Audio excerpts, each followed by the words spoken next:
Orellana, 100% guatemalteco, ¿verdad? Aquí hay varios de varios países. Ah, bueno. Sí, tenemos de Centroamérica y de México. Ah, qué bueno. Sí. Pues les agradezco la oportunidad que me está dando la licenciada de Custodio para poder compartir esto con ustedes. Créanme que el único objetivo que traigo aquí es poder ser de bendición, enriquecerlos con un poco de conocimiento. Ya hace muchos años que yo dejé de estar tratando de convencer a alguien, pues creo y sabemos fehacientemente que el Eterno es el que da el entendimiento y pone en el corazón el querer hacer las cosas, así que enojarme con alguien que piensa distinto a mí sería como enojarme con aquel que le dio ese entendimiento a esta persona. Así que podemos vivir en paz, tranquilos. Solo quiero compartirles como parte, me imagino, del enriquecimiento de este estudio que ustedes tienen de las Escrituras, este nuevo movimiento, nuevo le puedo decir yo, pues que ya lleva bastantes años, por lo menos aquí en Guatemala, para que ustedes puedan saber la forma de pensar, y espero poder contestar sus preguntas que quisiera que tengan como objetivo entendernos, entender la mente, entender la doctrina, el porqué de este movimiento. Pero para eso, definitivamente, es necesario presentarme a mí y a la comunidad Betor que represento, ya que sería mi persona los lentes con los que ustedes van a ver el movimiento. ¿Ya? Por eso es importante presentarme para que sepan quién soy, de dónde vengo, cuál ha sido mi formación, para que puedan saber ustedes si soy un loco más que está pelando cables o no. Y créanme que es la primera vez que hago esta presentación y para mí fue muy enriquecedor porque recordé muchos eventos tristes, alegres, y he podido ver la mano de Dios en todo lo que ha hecho a través de todos estos años conmigo. Nací en el 66, tengo 51 años, no soy un muchacho loco que anda por ahí viendo a ver qué se inventa, y nací en un hogar presbiteriano, conservador. ¿Ya? Esto es algo que creo que es muy importante para ustedes. Como decía Pablo, fariseo de fariseos, soy hijo de protestantes, nieto de protestantes del lado materno y paterno.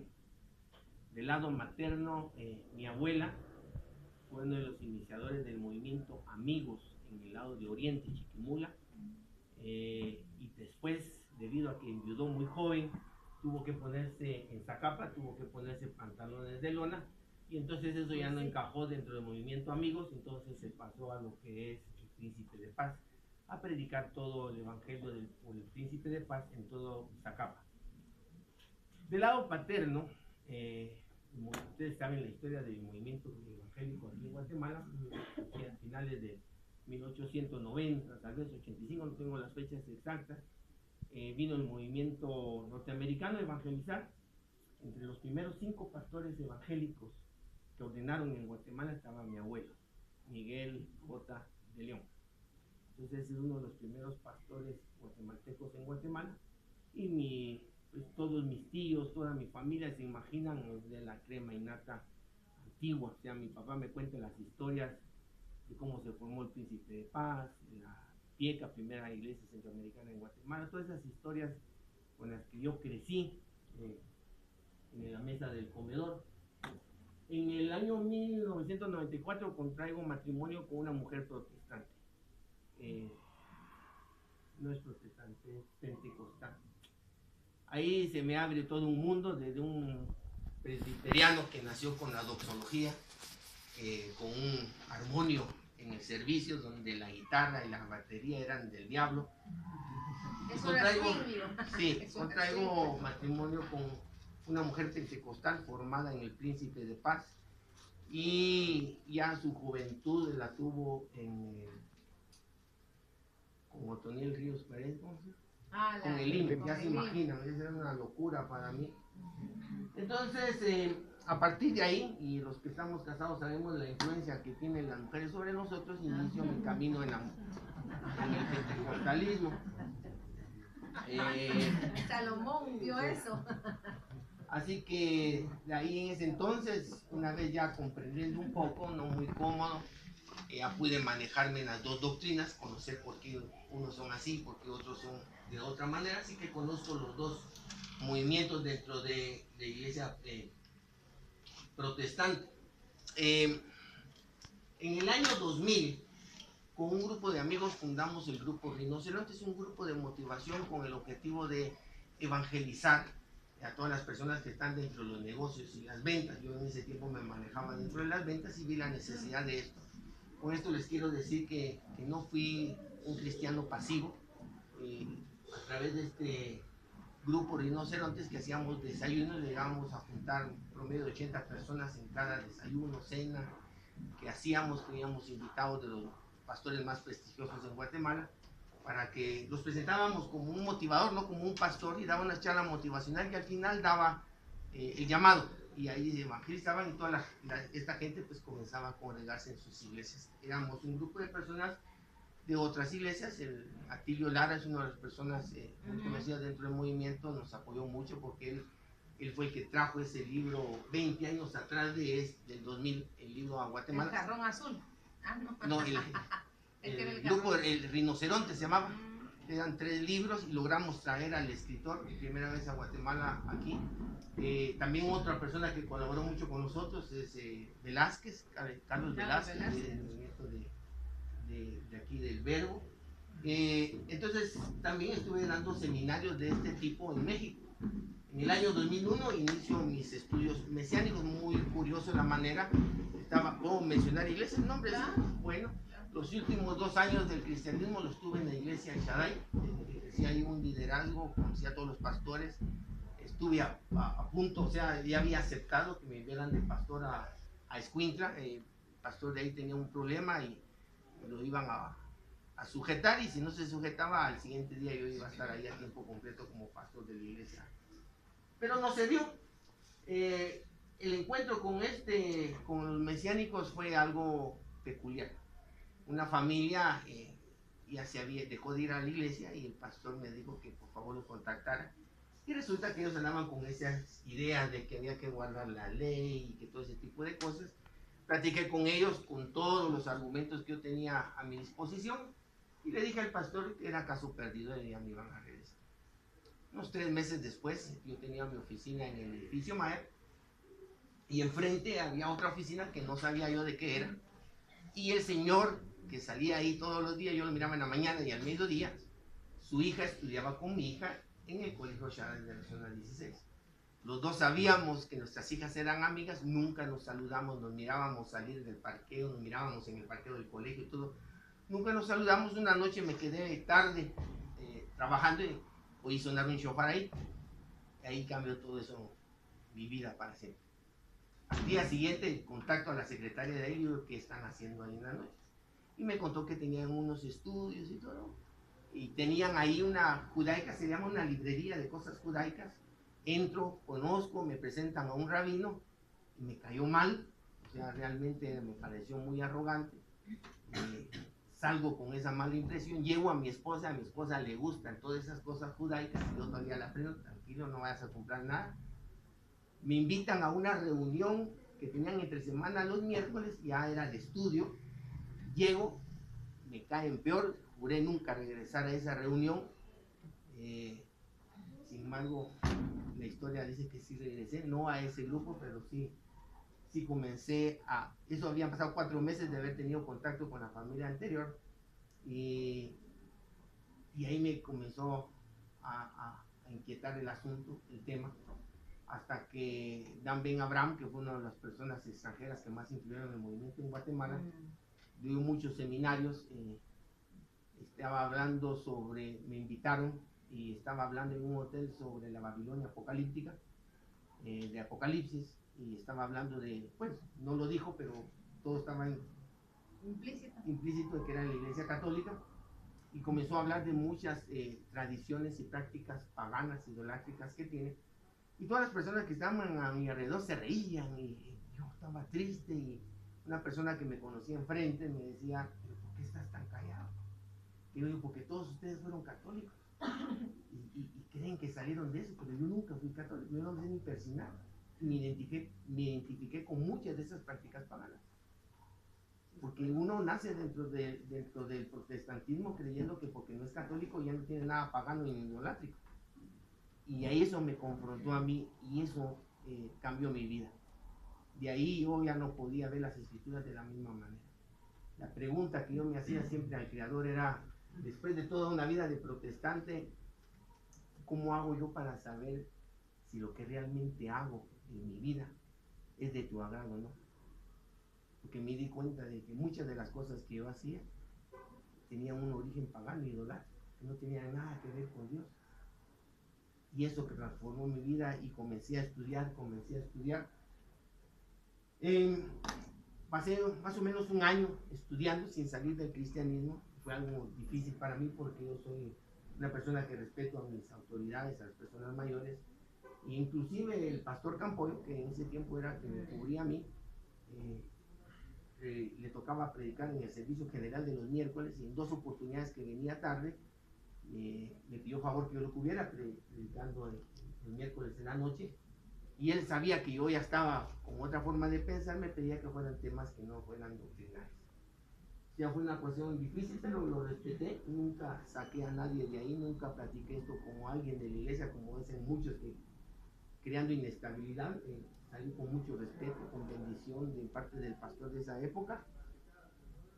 Y me comencé a congregar en esa comunidad donde estaba esa oficina, donde todo comenzó por influencia de mi hija, porque su mejor amiga estaba ahí y querían danzar. Así comienza todo. Entonces comenzamos a congregarnos. Llegó un momento donde uno ya no encaja, la verdad. Uno ya no encaja, y en la iglesia en ese tiempo estaban en la transición de pasar a la red de los 12. Y entonces en ese momento yo me quedé en el aire, y como muchos me conocían, querían jalarme para cosas de matrimonios y todo. Entonces dimos la oportunidad, dijimos con mi esposa, es tiempo de retirarnos. Y desde el 2002 comienzo a congregarme en una comunidad mesiánica con inclinación al judaísmo. En ese tiempo habían 3 comunidades, una comunidad que se llamaba Benei Noach, que es hijos de Noé, como no nada diferente como un servicio cristiano, inclusive ellos tenían servicios sábados y domingos. Había otra que le decían hijos de Abraham, y es un poquito como lo que ustedes conocen como mesianismo. Y luego estaba esta comunidad que era con mucho judaísmo, con mucha norma, mucha regla.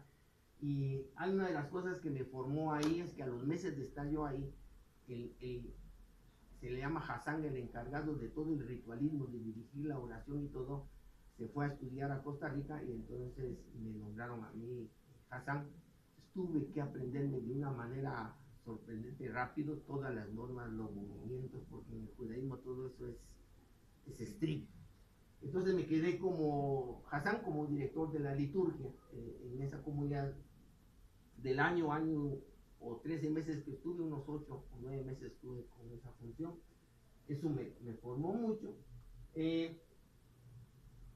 Salgo de esa comunidad y comenzamos con otras personas a estudiar, y se forma una nueva comunidad, la comunidad de Hal, que comenzamos en el Marriott ahí a congregarnos. Y ahí en marzo del año siguiente, 2003, me ungen como maestro, porque la gente comenzó a crecer, y comenzaron, como ya no sabían cómo se iban turnando quién daba clases. Yo era de las personas calladas, o sea, que solo estaba aprendiendo, nadie sabía de mí. Dentro de este grupo habían personas líderes dentro del movimiento mesiánico. La manera que ya no sabían qué decir ellos, me dan la oportunidad a mí. Yo venía ya 2, 3 años de estar estudiando leyes, saqué todo, y de ahí en adelante ya no dejé de enseñar. Me nombraron maestro en el 2003. Soy expulsado de esa comunidad, como era muy inclinada hacia el judaísmo.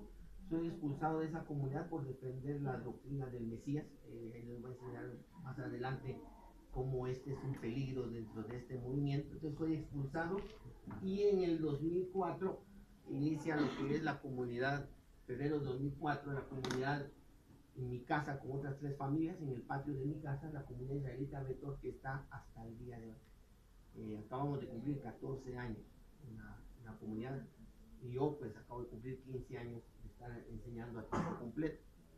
Está la página de la comunidad, comunidadbetor.org, Hoy en día posiblemente somos la comunidad más sólida, estable e influyente en la sociedad de Guatemala. Tenemos relaciones con la embajada, con la comunidad judía y también tenemos comunidades y discípulos en México, Nicaragua, Costa Rica, Colombia, Argentina, Estados Unidos y Ecuador. Entonces transmitimos nuestros estudios y transmitimos nuestros servicios en línea porque hay personas, ciudades en donde no tienen una comunidad donde congregarse, entonces preparan su sala, su televisor y ponen el servicio y ellos se visten como que estuvieran en el servicio, mandan sus preguntas, hay una interacción y así es como tenemos en todos estos lados.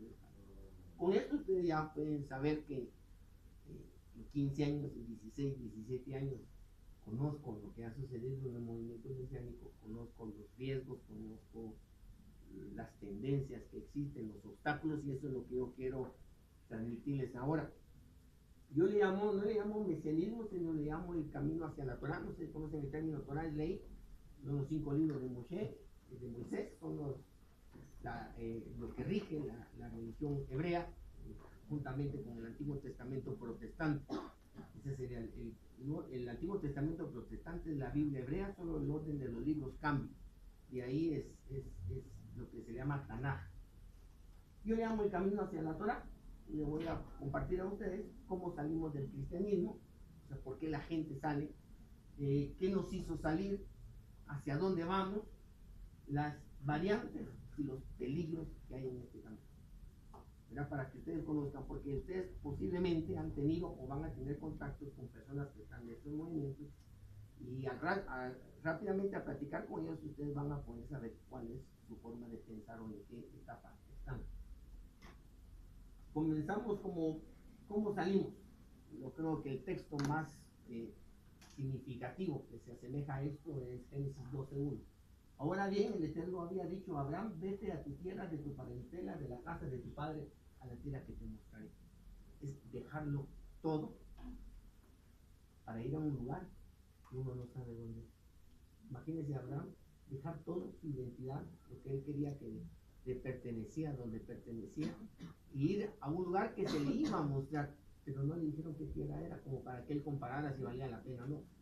Así salimos nosotros, uno sale y no sabe a dónde. La verdad, en estos movimientos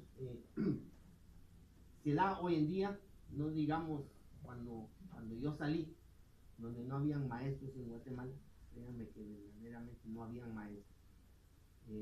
Era un movimiento que estaba iniciando. Hoy en día alguien de nuestra comunidad que tiene una instrucción, que tiene un maestro, que tiene una doctrina sólida, va a tardar unos 10 meses en entender en dónde está, en qué cree. Entonces imagínense ustedes que cuando nosotros salimos, todos nuestros amigos, toda nuestra familia se nos dio la espalda. Nos trataban derecho, nos dejaron de hablar, nos insultaban, nos humillaban, nos avergonzaban y seguíamos caminando. ¿Qué poder había dentro de nosotros que nos hacía caminar a pesar de las burlas, a pesar del desprestigio, a pesar de cualquier otra cosa? Imagínense yo rodeado de toda una familia protestante y aún así seguimos caminando igual que Abraham. ¿Y a dónde vas? ¿Y en qué crees? No sé, pero ahí vamos y así salimos. Uno no sabe dónde. Hoy en día hay algo de la doctrina que llevo años entender. Yo se lo explico a una persona en 15 minutos y lo entiende. Pero para mí me llevó años entender porque no había maestros formados. Era un movimiento incipiente, estaba iniciando, era un relajo. El único maestro que venía, también Abraham, venía una o dos veces al mes. Y teníamos un maestro también aquí en Guatemala que me llevaba 14 años atrás a mí, ya llevaba mucho tiempo, era familiar, sobrino en segundo grado de Otoniel Ríos Paredes, Benito Arriaga, que fue mi último maestro. Él influyó mucho en los maestros que se formaron en esa época, incluyendo el mesianismo, como ustedes lo conocen hoy, tiene mucha influencia de propagación por Dan Ben Abraham y de instrucción por Benito Arriaga, que ya no está en la jugada hoy en día. Entonces uno sale y no sabe a dónde. O a uno pasa meses en eso y le preguntan, mire, ¿usted cree en el Espíritu Santo? No sé. Y ustedes creen, no sé, ¿por qué estás ahí? Es ilógico. Y así es como sale. Hay algo en nuestro interior que nos llama. Mi hermano, por ejemplo, de Cali, éramos muy íntimos y me dejó de hablar un año. Imaginen lo que fue eso para mí. Y llegó a decirme, y me decía, y él y su esposa, inclusive, creo que fue uno de los fundadores de la Universidad Panamericana, me dice, Javier, ¿por qué usted tenía tan alto? Yo miraba a dónde ibas. ¿Qué te pasó? Y yo, no sé. Me decía, regresar para que recuperes todo. Y dije, pero no puede ser yo. No sé qué hacer. Y yo entendí, ¿qué hago con todo esto? Pero si Dios me ha enseñado, ¿qué hago? Lo voto solo por una comodidad económica, social. Entonces, y caminar fue bien difícil. Como Abraham, salió a una tierra que no conocía y tuve que dejar todo. Mi propio papá, que vivía conmigo, me despreciaba y yo le decía llorando delante de mi esposa y mi hija, ¿qué estoy haciendo? No soy drogadicto, no soy borracho, estoy aquí con mi esposa y mi hija, solo estoy haciendo lo que me enseñaste, estudiando la Biblia y haciendo lo que dice. Años más tarde fui miembro de mi comunidad y este año falleció siendo miembro de la comunidad. Entonces eso fue para mí una satisfacción porque yo vivía con él, que Dios no le podía esconder cómo era mi vida porque él vivía o yo vivía con él. ¿Ya? Uno sale a pesar de todos los problemas familiares y sociales que esto provoca. No le importa a uno nada. Y conozco testimonios de gente que los echaron de su casa por dejar de creer en su fe, que habían sido formados. ¿Cómo salimos de este movimiento? Definitivamente no es creado por un hombre. Lo digo en mi persona, se lo digo porque he visitado muchos pueblos, ciudades grandes de estos países, donde uno ve que la gente solita, con su Biblia Reina Valera, llega a unas conclusiones que a mí me llevó años entender. Y uno se da cuenta que esto no es de un hombre. Ningún maestro, aunque hay muchos dentro de este movimiento, ningún maestro se puede autodenominar o nombrar como fundador. Esto es algo sobrenatural. Se lo digo desde mi punto de vista. Como todo movimiento que inicia, lo hace sin maestro. Al inicio se crea mucha confusión y por supuesto división, porque todos se creen maestros, todos quieren dar una interpretación de un texto que todos quieren saber, creen saber de qué se trata. Un movimiento que aquí en Guatemala creció rápidamente y por la falta de maestros certificados hizo de inicio un huracán. Fueron personas, un pastor muy conocido dentro del cristianismo que se volvió mesiánico, digamos, y rápidamente en su iglesia comenzaron a sacrificar corderos para la Pascua. Todo eso creó un alboroto entre todos los pastores que lo conocían, y imagínense el desprestigio que el movimiento tuvo. Y entonces se cumple el dicho que el perro que ladra no muerde, y regularmente los que más bulla hacen son los que menos han entendido, ¿verdad? Entonces, esto surgió más o menos, estoy hablando del 2003, 2002, 2004, y comenzaron a surgir muchos que dieron mal testimonio de lo que este movimiento era. El cristianismo tuvo razón en despreciar todo este movimiento. Inclusive yo tuve amigos que regresaron al cristianismo, porque esto era un desorden, no se sabía qué hacer. Y tenía en el movimiento, donde la primera comunidad donde yo me congregué, iba a dar su comentario y se ponía a leer de un comentarista famoso en el judaísmo, se llama Rashi, agarraba el libro y comenzaba a leer comentarios de toda la porción que tocaba, levantaba la Biblia y decía, qué tremendo esto, ese era mi maestro.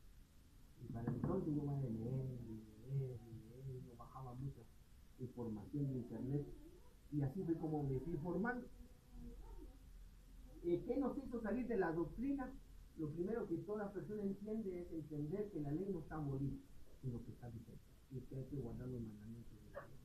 No quiero discutir eso, no puedo explicarles las razones, pero eso fue es lo que le hace a una persona que está dentro del mesianismo. Lo primero que entiende es eso, aunque su vida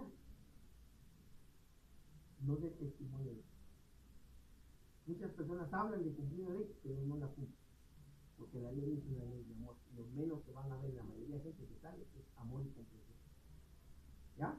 Pero intelectualmente eso es lo que uno entiende. Segundo, que las discusiones en el Nuevo Testamento narra que el Mesías tenía con el judaísmo de su época no eran respecto a la ley de Dios, sino respecto al judaísmo, como una religión que no guardaba a cabalidad la ley de Dios. Eso transforma la doctrina cristiana. Uno entendiendo eso ya no entiende, ya no tiene lugar en el cristianismo, porque hay unos mandamientos que hay que guardar que el cristianismo dice que no, y eso nos cambia todo. Y eso nos lleva a una conclusión lógica, y aquí es donde va el razonamiento. La conclusión lógica a la que uno llega es que si la Biblia es literatura hebrea, de un pueblo hebreo, intentar comprenderla, obviando el contexto histórico, teológico y cultural de ese pueblo, es absurdo desde nuestro punto de vista. Imagina que si yo estuviera dando la conferencia en inglés, y algunos de ustedes saben algunas palabras o no, ¿cómo harían para entender, que quieren entender lo que yo estoy diciendo? Algunas palabras se entienden, se dejan llevar por los alemanes, los dibujitos, y sacan sus conclusiones. El problema es que comienzan a imaginar qué estoy tratando en vez de decir. Y desde nuestro punto de vista, así nació el cristianismo. Una persona, un movimiento de gente totalmente ajena al movimiento hebreo, y agarró la Biblia, traducida al español, porque la lee en griego, pero no entiende las palabras de Pablo. No entiende que aunque Pablo escribió en griego, tiene una mentalidad hebrea. Hoy mismo en Guatemala, recorriendo yo todos estos países, aquí una mujer trabajadora, emprendedora, le llamamos a Rey. Usted va a Colombia y ofende a la mujer, es una mujer palestina. Aquí usted pide un pirujo, es un pan, usted va a México, en México es un prostituto. Es la misma palabra. En dos ciudades de la misma época, que hablamos el mismo idioma, una palabra significa otra cosa. Imaginan hablar las escrituras hebreas. Están lejos en cultura, geográficamente, en época. Y querer entenderlo sin conocer nada de ellos, es lo peor que uno puede hacer. Y cuando uno comienza a ver las interpretaciones hebreas que se le dan a los textos, uno se comienza a reír de uno mismo, de lo que uno cree. ¿Cómo pude haber entendido esto? Hay cosas que ustedes van a ver en el Nuevo Testamento que si no tienen un contexto hebreo, nunca lo van a entender. Por ejemplo, en el libro de Mateo tenemos, mostrando la genealogía, dice 14 generaciones desde Abraham hasta David, 14 generaciones de David del exilio babilónico, 14 generaciones del exilio babilónico al Mesías. Y la pregunta que uno se hace, ¿qué importa ser 14, 15, 16? ¿Por qué este escritor se dedicó a contar las generaciones? Si usted no tiene un contexto hebreo, usted no va a entender. Porque Pablo dice que habla de la fe, habla de la gracia, pero dice que en Timoteo le dice que la mujer se salvará engendrando hijos. En primer lugar, la mujer no engendra hijos. ¿Y qué tiene que ver el engendramiento de hijos con la salvación? Si usted no conoce el contexto hebreo, se va a perder. ¿Por qué Moisés y Elías estaban en la transfiguración? Según la teología cristiana, alguien que muere ya no puede regresar a este mundo. Pero ahí estaba Moisés que murió. Elías está bien porque no conoció muerte, pero Moisés, ¿cómo explica ese tipo de cosas? Y hay muchos pasajes en el Nuevo Testamento que se pierde la profundidad, que no se entiende. Es como que usted va a otro país, por ejemplo, usted va a Colombia y yo llego a una tienda y me dice, bien fuera. No, ¿qué me quiere decir? ¿Me quiere motivar? ¿O qué? Y lo que me está diciendo es pasa adelante. Así dicen en Colombia, bien fuera, pase. Ah, qué bonito teléfono, bien fuera. Tómelo, vea. Entonces, cuando uno ve el Nuevo Testamento, uno trata de imaginar qué quiso decir ahí. Pero cuando uno tiene el contexto, uno entiende por una palabrita, el judaísmo es un mundo. Pero cuando usted ve que Pablo lo menciona, usted ya sabe cuál era la forma de pensar de Pablo. Y tiene la información en la que se forma. Porque también en la historia hay mucho que ver. Él dice que era el estudio de Gamaliel, entonces fue con discípulos de Rabí Akiva. Rabí Akiva fue uno de los formadores del judaísmo de los días, porque también fue discípulo de Gamaliel. Y uno al entender la historia, uno entiende todo ese bagaje cultural, esa riqueza que está en el Nuevo Testamento, que uno se la pierde. Y debido a eso también es lo bonito, creo que fue de signos divinos, de que el judaísmo en esta época abriera su biblioteca. El judaísmo siempre ha sido cerrado, hoy encuentra usted páginas, puede comprar libros, y eso es una libertad enriquecedora, porque uno puede entender la mentalidad hebrea, que es muy distinta a la mentalidad griega. La mentalidad griega es lineal, solo para darles un ejemplo, la mentalidad en la que todo el mundo occidente se educó. Ustedes van a estudiar leyes, por ejemplo, para los primeros semestres que van a estudiar derecho romano, o sea, no hay mentalidad hebrea. ¿Cuál es el juramento que hace el médico cuando se gradúa? Hipocrático. El pensamiento occidental es greco-romano. Entonces es lineal. Por ejemplo, ustedes tienen Génesis aquí y tienen Apocalipsis aquí. Entonces la línea de pensamiento es lineal. Por eso es que en la mentalidad griega no respetamos a los padres ni a los ancianos, porque esto es antiguo, esto es pasado, nosotros vamos hacia allá, la nueva era. Esa es la línea de pensamiento. La línea de pensamiento hebrea es Génesis. Y regresamos. En el pensamiento hebreo, si usted no sabe de dónde viene, no sabe a dónde va. Porque nuestro origen es nuestro objetivo. Por eso se respetan los antiguos. Por eso la Biblia habla de regresar a las sendas antiguas. Por eso el principio de nuestra cultura es el respeto a los padres, el respeto a los ancianos. La ley nos obliga a ponernos de pie ante las causas. ¿Ya? Eso es una cultura muy distinta. Entonces, intentar entender las escrituras, obviando todo esto, es para nosotros es una locura. ¿Hacia dónde vamos? Al principio nada avisar, como le hemos dicho, solo entendimos que algo estaba mal en el cristianismo y quedarse ahí para nosotros no era una opción. Teníamos que caminar en el camino, se sufre mucho, como les he platicado, incertidumbre, no sabe dónde va uno, como digo, mucha gente se regresó al cristianismo, pero yo seguí. Doctrinalmente nuestro objetivo era la Torah, la ley de Dios. Ese era nuestro objetivo, porque entendíamos si la ley de Dios está vigente, y eso fue una de las cosas que nos hizo salir. ¿Cuál es el objetivo? Estudiar la ley. Y ese se puso en nuestro objetivo. Y para entenderlo mejor, la importancia hebrea, que se llama judía, voy a tratar de, porque yo uso el hebreo y judío, porque aunque para muchos es sinónimo, para mí no es sinónimo. La literatura hebrea es sumamente importante. Sumamente importante. La perspectiva inclusive de la historia, contada desde el punto de vista de Israel, es totalmente distinta. Entonces es cambiar la forma de pensar, no solo es cambiar de doctrina. Antes creía esto y ahora creo lo otro, sino es una forma de pensar, una forma de discernir. Yo, por ejemplo, a mí me llevan muchos estudios de personas que están dentro del movimiento. Solo comienzo a leer el primer párrafo y ya sé cómo pienso, ya no lo sigo leyendo. Y los primeros dos párrafos no captan mi atención, yo no lo sigo leyendo porque ya sé cómo piensa, ya sé cómo hilvana sus ideas, cómo sustenta sus pensamientos, porque en este caminar que les voy a mostrar es una manera de que se va transformando la forma de pensar. Las variantes, y aquí es donde ustedes van a conocer el mesianismo, que no es lo mismo que yo conozco como mesianismo. Ustedes creen que yo soy mesiánico, yo no soy mesiánico. El primer problema cuando esto inició en Guatemala es que éramos como ovejas sin pastor, y no había liberación de que este señor que venía una vez al mes, a veces venía, daba luz y se iba, y entonces debido a que esto creció mucho, puso maestros, pero que no tenían la capacidad de hacerlo.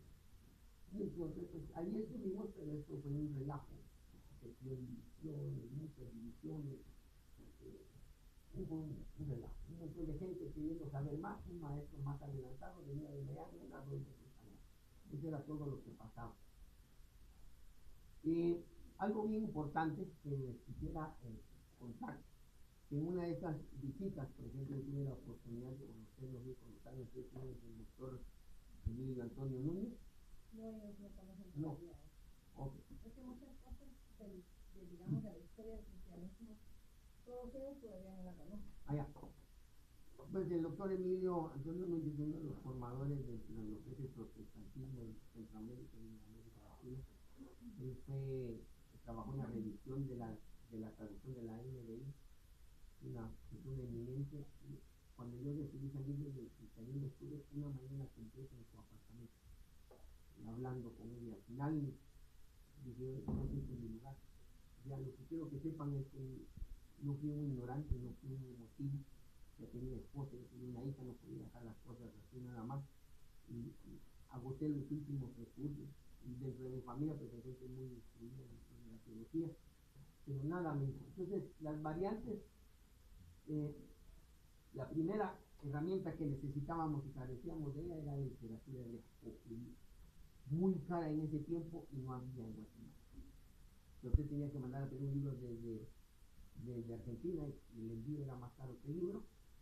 Entonces, solo personas pudientes podían tener literatura. En el caso de Benito Arriaga, que es uno de los primeros en Guatemala que surgió con esto, que era una persona pudiente, podía ir a Miami, traía libros, iba a conferencias, entonces se escribió mucho en ese sentido. Entonces la pregunta es cómo le daríamos el contexto histórico y cultural a las escrituras si no teníamos literatura. Lo único que teníamos era acceso a internet y en ese momento pues yo personalmente no tenía internet en mi casa. Yo solo en mi trabajo era donde yo lograba, me acuerdo yo que buscaba muchas páginas, hacía un documento en Word con un copy-paste de todo y semanalmente juntaba un promedio de 100 páginas a renglón cerrado, letras chiquitas para usarme los files semanales. Y esto era mi estudio por más de un año, más como por 2 años. Entonces, en lo que se fue retrasando, dependría lo más importante es el cambio de nuestra manera de pensar, ¿verdad? Porque seguíamos con todavía una manera. El reto que uno tiene aquí, que no muchos lo logran, es al leer la literatura judía o literatura hebrea, no solo es tener una comprensión de lectura de 5 grado, que eso es bastante, mucha gente que lee no entiende lo que lee, sino que mi objetivo era entender la mente del escritor, cómo él estaba pensando, cómo sustentaba sus ideas, de dónde sacaba todo eso. Entonces uno comienza a entender los autores como Maimónides, como Nachmanides, como todo este tipo de personas, Rache, uno sabe cómo razonan, cómo piensan, y ese era mi objetivo, y así mi mente comenzó a ir cambiando, pero todo eso se retrasó. Entonces las reuniones, por ejemplo, que tenían, eran discusiones increíbles. Yo era de los calladitos, por eso en el movimiento al principio nadie me conoció, hasta que me pusieron como maestro, y esa comunidad llegó a ser la más grande en Guatemala, con 80 miembros, imagínense que era lo más grande, y nadie conocía al maestro, porque fue alguien que estuvo callado todo el tiempo ahí, aprendiendo, callado. Yo dije, eso es lo que le cuesta a la gente. Si yo entendí que en todo lo que me formé estaba mal, pues lo dejo y comienzo a llenar el disco duro, comienzo a resetearme, no traer cosas que traía de allá. Eso fue lo más difícil. Las variantes, lo más importante que muchos perdieron en el camino fue precisamente lo que nos sacó del cristianismo. Como yo les dije, en mi experiencia, y en todas las que conozco yo, fue algo sobrenatural. Creo yo que el cielo nos sacó de donde estamos. Es voluntad divina, porque si Él da el entendimiento y pone en el corazón a hacer las cosas, Él fue el que me sacó de ahí a pesar de todo lo que pasó. Yo creo que cualquiera de ustedes, después de que se toma una decisión y se le va encima a sus papás, sus hermanos, su familia, sus tíos y todo, yo creo que usted recapacita y dice, bueno, estoy haciendo algo malo. Pero a pesar de eso, yo creo que el cielo nos sacó. Y eso es algo que mucha de la gente pierde en el camino. Se le olvidó su relación con el Eterno, con su Dios. Cuando uno camina por un camino incierto, solo el Eterno es nuestro fin. Y la gente se olvidó de eso. Se dedicó al estudio y creyendo que leyendo libros iba a encontrar la solución. Algo que yo nunca dejé fue mi relación con el Eterno. Habían cosas que yo no entendía y por ejemplo, algo muy personal, no quiero ofender a nadie. Cuando a mí me enseñaron que el Mesías no era Dios, ¡ay! Se me cayó el mundo. Y yo no sabía ni qué hacer. Cuando me dijeron eso, fui a mi cuarto, me postré, lloré, Y le dije al Eterno, yo no sé qué está pasando. Lo que sí sé que tus mandamientos, lo que tú quieres que veas ahorita caminando, perdóname si yo no entiendo esto, perdóname, pero yo voy a hacer. Entonces yo comencé a razonar, porque soy protestante, fui protestante de nacimiento, entonces entendí que la doctrina protestante no está basada en la naturaleza de Jesús, como se ve en el catolicismo, porque si Jesús no es Dios, entonces María no es la madre de Dios, entonces desvanece toda la doctrina católica. Yo creo personalmente que eso es algo que el protestantismo heredó del catolicismo, pero la base del protestantismo es la salvación por fe y por la gracia. ¿Qué relación tiene el Mesías? ¿Quién es el Mesías? Si eso no es parte de la doctrina protestante como yo la analicé, siendo protestante de corazón. ¿Ya? Y seguí avanzando, me llevó años entender eso. Y como en ese tiempo por el desorden la gente le dejaba ir a uno las cosas, como decimos nosotros, sin anestesia, no tenían misericordia y uno se quedaba bailando. Pues, perdón, la apagué, creo yo. No, no se puede grabar. Ahí está. Entonces las variantes seguimos, y todo esto provocó que casi cada cabeza tuviera su propia doctrina. Usted va de una iglesia, va a la iglesia del Verbo, va a Elim o va al Shaddai. Las diferencias doctrinales, muchas se le puede acomodar en cuanto muchos de ustedes han cambiado de iglesia a lo largo de su vida cristiana. En estos movimientos, usted va a decir una comunidad. Ahora, la doctrina, la diferencia de iglesia es ya usted que ya no encaja y qué está pasando aquí, porque cada cabeza es un mundo. La literatura judía, el mundo del judaísmo es tan extenso que si usted no se controla, si usted no tiene misericordia de ser Jesucristo. Entonces, yo conocí una comunidad, por ejemplo, que comenzaron a hacer un servicio, que se llama un servicio de Torah formal, con toda la comunidad hebrea, y estudiando mucha Kabbalah, y pararon mejor, dejaron el servicio de Torah y comenzaron a leer las cartas de Israel a cada uno de los sábados. Así, yo lo vi con mis ojos. Ya, todos esos peligros yo los vi. Y sé por experiencia propia de todo lo que se da en este movimiento en los años 70. Y algunos creyendo hacer lo correcto hicieron cosas que desprestigiaron al movimiento en Guatemala, como yo se lo acabo de mostrar. Sacrificaban cordero, muchos entendieron que el licor no es malo, entonces era una borrachera. Entonces, cuando entendieron que la ley, pues, de alguna manera, legalmente está en la carta del divorcio, se divorciaron. Entonces, ahí, pero va como una manera personal. La persona que soy yo es un porcentaje de los que salimos, pero no somos todos. También hay mucha gente loca con falta de identidad, que nunca encajó en el cristianismo, y aquellos cristianos rebeldes que al final encontraron en el cristianismo una excusa para decirle a toda la gente que estaba equivocada, y que toda esa gente vino y tiró alboroto, todo eso hace. Pero al final, como un colador, cuando todo está caminando, poco a poco se va colando y al final solo lo que es real y verdadero permanece. Y nuestro caminar desde el cristianismo hacia la Torah, hacia la ley, se encuentra un oasis, que es el mesianismo. Aquí les voy a definir el mesianismo. Personas que usan muchos términos hebreos, usan talit, usan instrumentos hebreos, sin embargo su doctrina es cristiana. Los mesiánicos son personas que salen del cristianismo, comienzan a gustarle los términos hebreos, usan indumentas hebreas como el talit, el paz, pero su doctrina y su vida sigue siendo cristiana. Por ejemplo, al pastor ya no le llaman pastor, le llaman roe o roy, que en hebreo es pastor.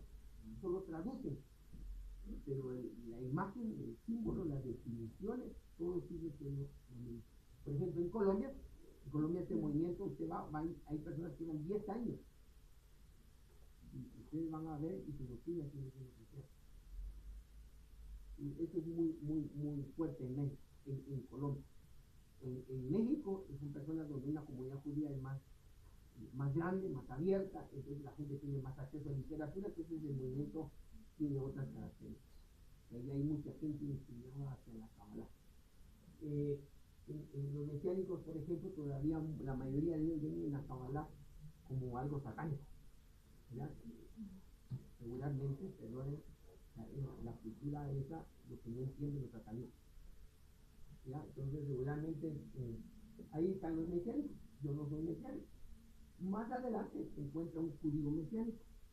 Adquieren mucho ritual, y halajá es las leyes del judaísmo, como el lavado de manos, cómo se hace todo eso, pero su doctrina básica sigue siendo cristiana.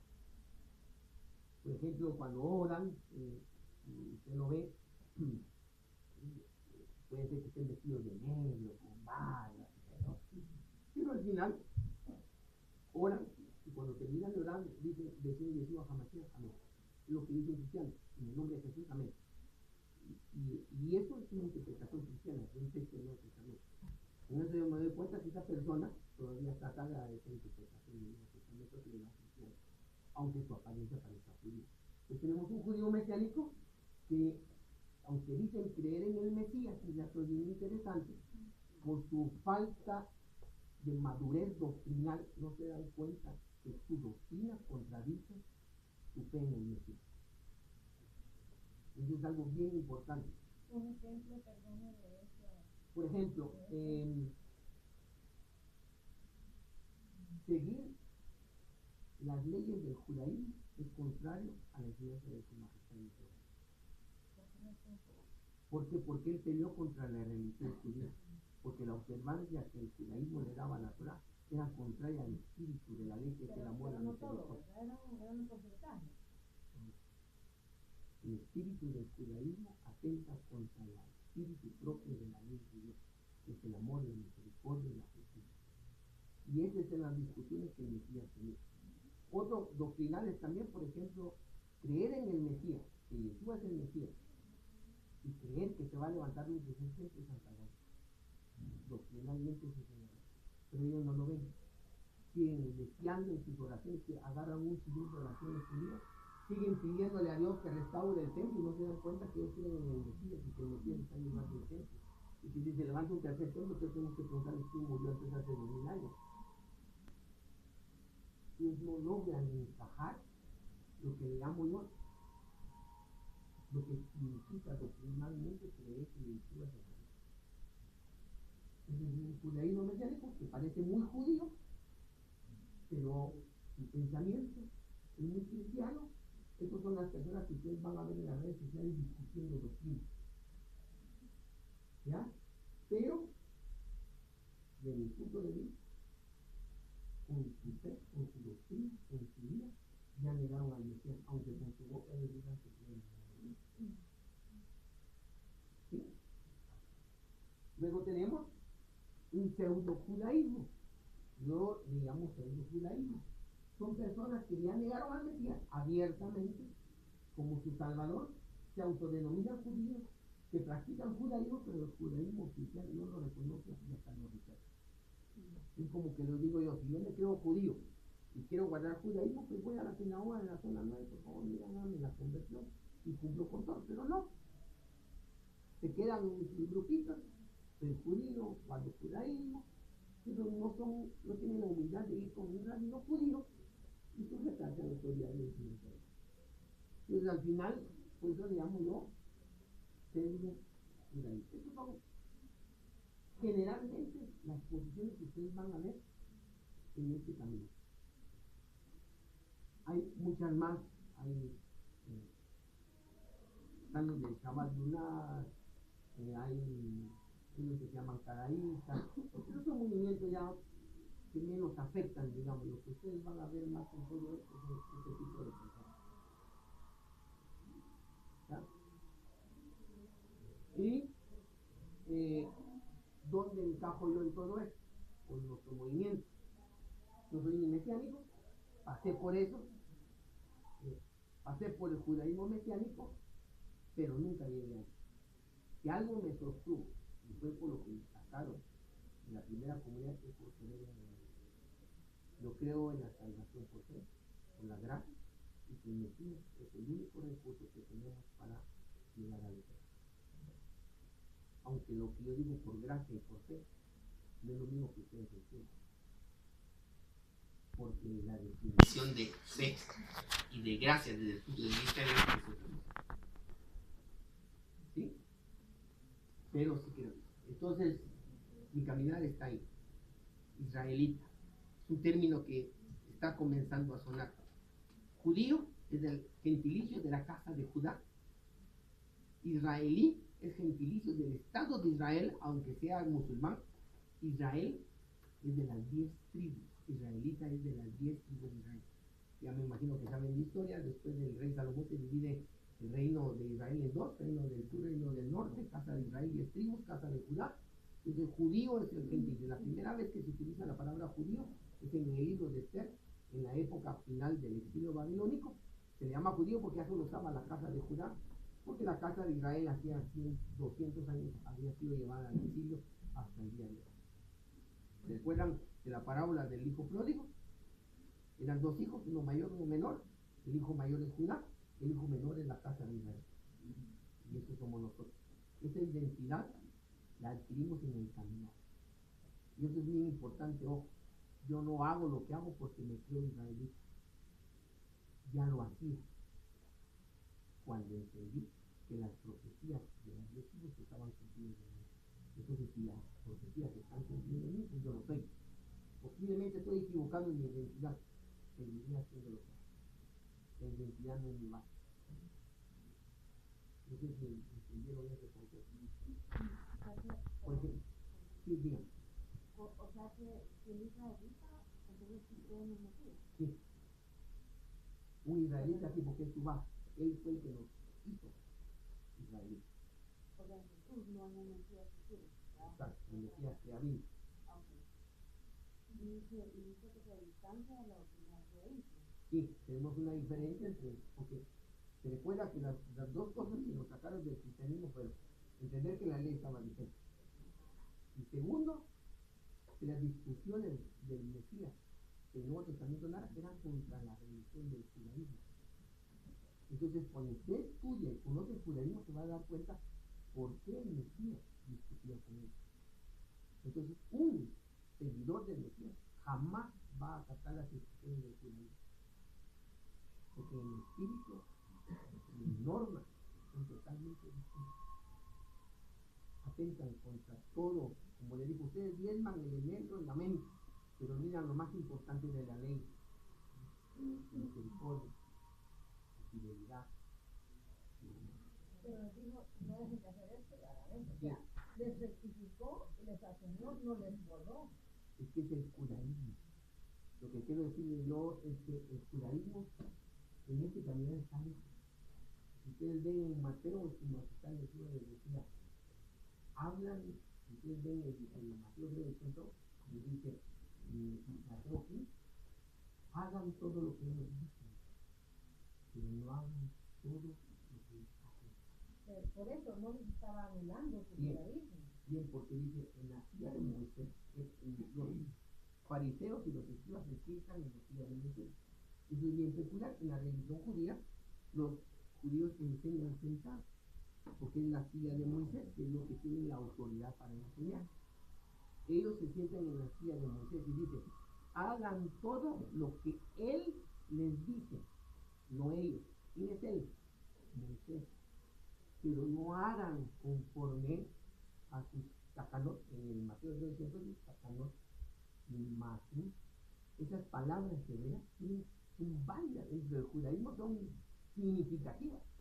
Tacanot son cambios que el judaísmo le dio a la ley. Por ejemplo, número 15, 37. Díganle a todos los hijos de Israel que pongan su tira en sus vestimentas y pongan un hilo de color azul. El judaísmo no le pone el hilo de color azul. Entonces, ¿por qué? Porque según el judaísmo, la manera en que Moisés sacaba el color azul ya no está vigente. Entonces, por respetar la tradición, violan la ley y se le deja la ley a no poner el azul. Pero ese es el punto, digamos. Jesús vino a replantear la ley, la tradición, pero no quitar el judaísmo, No. porque Jesús estaba quitando las bases del mundo de Es que ahí es donde viene la situación. Cuando hablamos de judaísmo, hablamos de algo que comenzó a crearse del rey Manasés. Estoy hablando más o menos de unos 75 años antes del exilio babilónico. Y eso es un poquito de historia. Antes de la división del reino de Israel, ¿cuántas religiones había dentro del pueblo? No había ninguna. El que encontraban recogiendo leña, lo mataban en Shabbat. No, es que yo entiendo y interpreto, es que mi forma de entender no había tal interpretación. Cuando se divide el reino, entonces surge la religión de la casa de Israel. Cuando hicieron altares en los montes altos, y ahí surgen los samaritanos, ¿no? Y la primera religión dentro del pueblo de Israel es la religión de la casa de Israel. Que por su pecado fueron llevados cautivos y conoce toda la historia. Y luego aquí se comienza a formar la religión que conocemos hoy como judaísmo, que también no era del agrado del Eterno. El libro de Jeremías, el libro de Ezequiel, que los reclama su pecado, porque los pecados que Jeremías cometió mi hijo Judá, me dejaron a mí fuente de agua viva y cavaron para sí cisternas que no reciben agua. El agua es la ley, el agua es la palabra de Dios. Y usted ve después del judaísmo, si no eres judío, entonces no puedes guardar la ley. Es algo que guardan para ellos. Comienzan las profecías a mostrar desde Ezequiel, desde Jeremías, desde Isaías, a reclamarles, porque ya eso ya no era del agrado del Eterno. Y por eso tuvo que venir el Mesías. Una de las profecías